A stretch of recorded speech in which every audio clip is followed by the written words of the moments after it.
Welcome to Penrose Learning, where we make understanding easy. You begin by confirming requirements: current OS, charged device, and your admin account. Once done, choose the scope, app limits, screen time, content filters, or location tracking, because clarity guides settings. Next, create a parental or family group on the platform and sign in as the parent.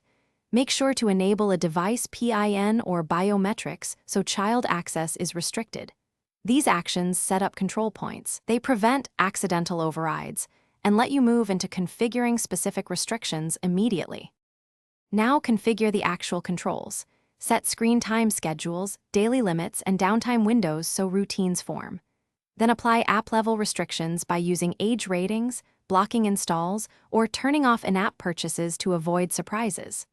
Also enable content filters within browsers, video services, and app stores to reduce exposure to inappropriate material.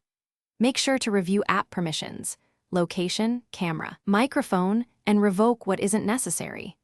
Once these are set, test by switching to the child profile to verify behavior. Finish by testing every control and adjusting thresholds based on real use. Enable activity reports or alerts so you receive updates.